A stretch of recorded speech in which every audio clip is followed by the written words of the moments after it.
Sa totoo lang po, ano ko lang po, inform ko lang din po, yung mga basher dyan, hindi siya, basta yun lang din naman po. Opo, hindi po, actually, hindi po question yung pag-ano ni Carla ko. Kasi, yun po, siya pa lang po nakapag-charity na po siya. Hindi man niyo nakikita yung tulad ng pag-scout namin or pag-charity namin, iba po yung ano niya, tawag yan, sa ibang way po yung pag-charity niya. So, yun lang naman po. Kanya guys, no, narinig nyo naman ang pagtatanggol ni Kalingap Jomar dito kay Carla. At bakit nga naman i-issue guys yung pagcha-charity ni Carla, no, ang pagtulong niya doon sa kanyang mga kababayan. At hindi lang po yan, no, ang issue kay Carla.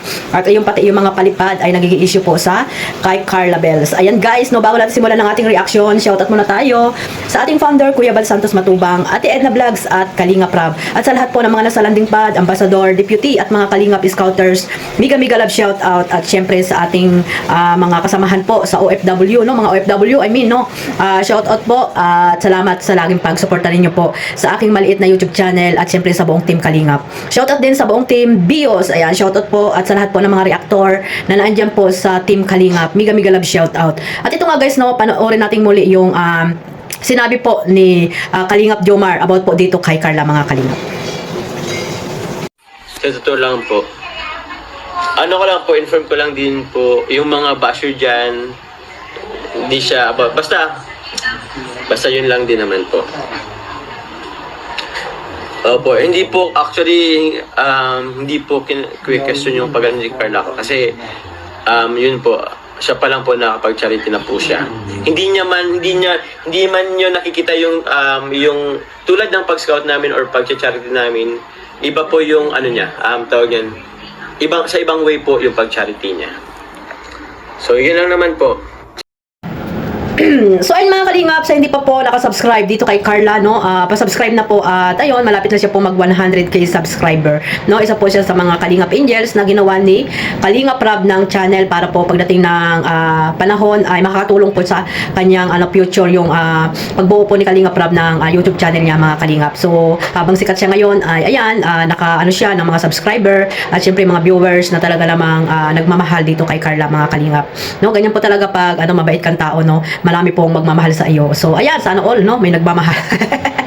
So ayan nga guys, no, napanood nyo naman na talagang si Carla ay nag-uumpisa na, no, nag-uumpisa na talaga siyang magkaroon ng pagiging isang charity vlogger, no. At ayun, nasimulan na niya doon sa kanilang barangay noong bago siya nakita ni Kalingap Rab. Talagang binabalik-balikan niya yun, mga Kalingap. At syempre, masaya siya, mga Kalingap, dahil proud na proud sa kanya yung kanyang mga kababayan na hindi nila akalain na napakalaki ng binago ng buhay nitong si Carla nang dahil po sa Team Kalingap. At ayan nga, dahil noon ay siya ang binibigyan ng mga tulong, no, ng mga grocery nila Kalingap Rab, ay ngayon ay siya na po ang nagbibigay. At ayun, napaiyak po siya dyan dahil sa hindi niya akalain na ganyan yung magiging takbo ng buhay niya ngayon.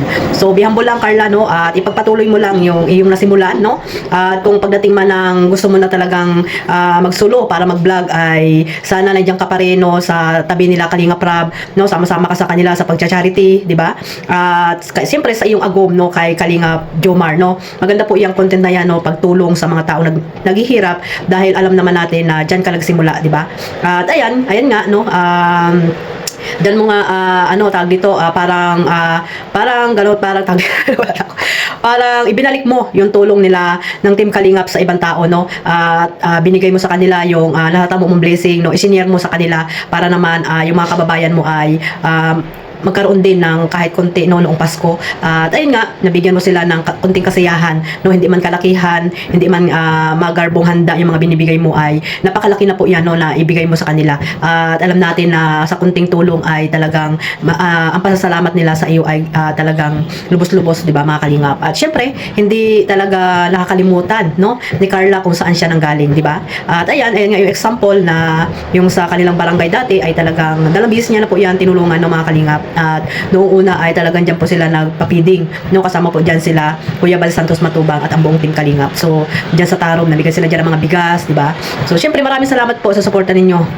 lalo na po sa mga nandyan lagi na mabait na mga sponsor, syempre, at hindi nyo pinababayaan si Carla, at sa pamagitan ninyo ay nakakatulong na po siya, mga kalingap. At syempre, kasama na dito si Kalingap Jomar. Sana mas marami pa siyang matulungan, no, mga kalingap, hindi man ngayon sa pagdating ng panahon. At kung talagang charity talaga yung sa puso ni Carla, ay suportahan natin, no, mga kalingap. At least kahit papaano nagsisimula na siya, di ba, paunti-unti, bilang isang charity vlogger, no, nakatulad nila Kalingap Rab, ni Kuya Bal, di ba? Ganyan naman talaga yung mga yung mga ibang Kalingap Angels like Beyonce, di ba?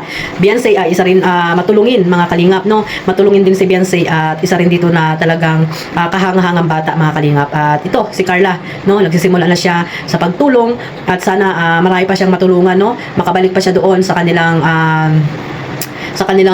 lugar dati, no, at matulungan niya pang muli. So ayan, no, isa rin diyan yung kanyang lula, di ba, na talagang kinupkop din ni Carla, no. Hindi niya yan tunay na lula, parang pangalawang lola niya nang ata yan, mga kalingap, no, pero gusto niya talaga na sila po ang mag-aruga dito, mga kalingap. At ayun, nasa 80 plus na, no, at nakita naman natin nandyan sa kanila, mga kalingap, talaga namang itong si Carla ay makalula, no, mga kalingap. Kahit na hindi niya talaga tunay na lula, ay gusto niya na alagaan ito, no, alagaan nila at kupkupin, dahil alam naman natin na mahirap din ang buhay. At napakalaki, guys, ng tulong ni Carla dito, no, sa mga vitamins pa lang yan, sigurado binibigyan niya ni Carla, lalo sa pagkain, di ba? Ngayon maano po sila sa pagkain, maalwala sa pagkain. Dati binibigyan lang sila, di ba, pag Pasko at New Year, at nalaman naman natin yan sa kanila mismo ng galing, no, na dati ay silang binibigyan, pero ngayon sila na po ang nagbibigay dahil sa mga more blessing na natanggap nila. Ayun nga, sinishare na rin nila, like Rose Ann, di ba? So sana lahat ng mga binibigay ng Team Kalingap ay pahalagahan yung mga Kalingap Angels, lalo na si Carla, di ba? At sana hindi siya magbabago, guys. At yun lang, lagi lang tayong nandito sa Kalingap, no? Maging loyal lang sa Kalingap. At kung marami mang tayong blessing na natanggap, ayun nga, sabi ko nga, i-share natin sa iba para mas marami pang blessing na tayo ay matanggap din.